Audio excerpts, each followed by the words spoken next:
Good morning from Fast Company. Here's our daily look into what's driving today's creative business leaders. How to Take and Grow from Difficult Feedback by Chantal Laurie and Joe Ilfeld.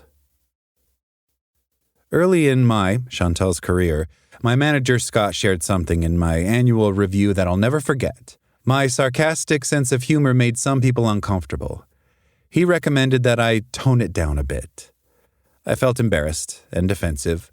Since I was young, I'd always leveraged humor to connect and signal mental acuity. The feedback made me question what I thought I knew. Was my presumed superpower actually a liability? The conversation rattled me, and I didn't know what to do with the feedback. So often, early career professionals enter the workforce and receive technical feedback from managers. Fix code this way, prepare for a check-in using this template, sequence slides like this for a presentation.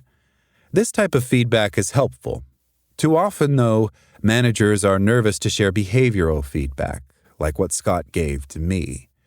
They worry that it'll come across as too subjective and therefore not valid or offensive to the receiver.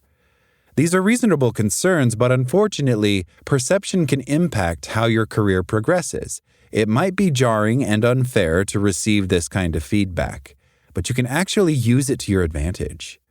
If you're lucky enough to have a manager who gives behavioral feedback, here's how to move from unproductively rattled to productively responsive.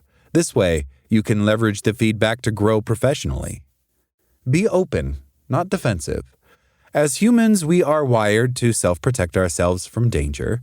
Research shows that feedback activates the brain's threat response. As a result, it can be difficult to accept feedback. To resist a fight, flee, or freeze reaction, start by giving yourself grace. As humans, we all have blind spots. That doesn't mean we're not good enough the way we are. Then remind yourself that every piece of feedback is one person's perspective, not a fact. We're allowed to hold it at arm's length, examine it, and decide if accepting it would support our professional development. When we are at choice, we can treat feedback with curiosity, which encourages growth. Practice gratitude. Saying thank you releases dopamine and contributes to overall well-being. This is a great antidote to the fear of not being good enough, which we often experience when confronted with difficult feedback. Take a moment to appreciate the thoughtfulness of the person who is trying to help you develop and explicitly thank them. This might sound like, I imagine sharing that feedback was difficult, and I'm really grateful you did. It's important I understand how I'm experienced by others. Thank you. Ask open-ended questions. Resist asking the feedback deliverer for numerous examples to back their point. Remember, it's not a litigation. This approach will ensure that you don't receive useful feedback from them in the future. Instead, get curious about their experience of you with follow-up questions like, how did that affect you? What else feels important for me to know? What advice, if any, do you have for me? Resist doing the opposite. When we receive difficult feedback, it can be tempting to respond by doing the opposite of what we've been doing. But critical behavioral feedback we receive is often an overdone strength, not a behavior to abandon entirely.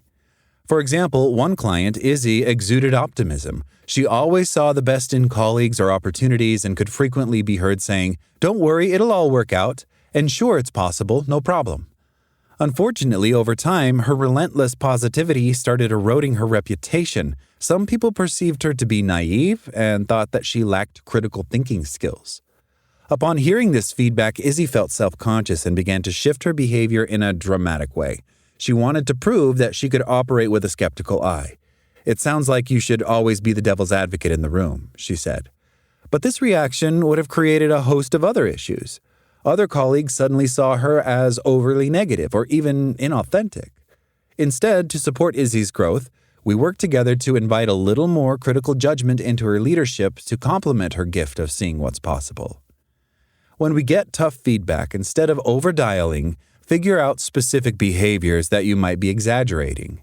And then, rather than trying to adjust the dial by 180 degrees, try to change it by just 20 degrees. Make small adjustments. How do you adjust just 20 degrees? Experiment with new behaviors. Make the experiments small, easy, and playful so they feel appealing versus daunting. For example, my client Drew received feedback that he talked too much and came off as a know-it-all in meetings, so he decided to conduct an experiment. For a week, he committed to practicing affirming someone else's idea and asking a curious question when someone contributed in meetings before saying what he thought. This sounded like, "Lisa, I see how that could help progress things. Who else do you think we could involve to make it happen?" At the end of the week, he reflected on how it went, what he learned, and what he wanted to do more or less of the next week. This type of experimentation enabled incremental growth that led to meaningful shifts in how others saw him. The importance of feedback. All of us need to receive feedback to hone and continue to grow our skills. For me, Chantal, I started paying closer attention to the way my humor landed with colleagues. I started noticing when my sarcasm enhanced connection and the times when too much levity diminished psychological safety or signaled less professional behavior. Scott's feedback equipped me to use my superpower more skillfully and navigate the nuanced professional realm with greater effectiveness. Ultimately, we must all know if our humor isn't landing, our communication is too blunt, or our empathy is overbearing. When we have the courage to hear about how others see us at work and are willing to adjust our behavior, we're able to have a bigger impact on our careers and in our life. Chantal Laurie-Below is an executive coach and founder, CEO of Redcliffe Coaching Incorporated. Joe Ilfeld, Ph.D., is an executive coach and CEO of Insight to Leadership, a boutique leadership development company providing coaching to senior leaders and their teams. That's all today from Fast Company. Talk to you tomorrow.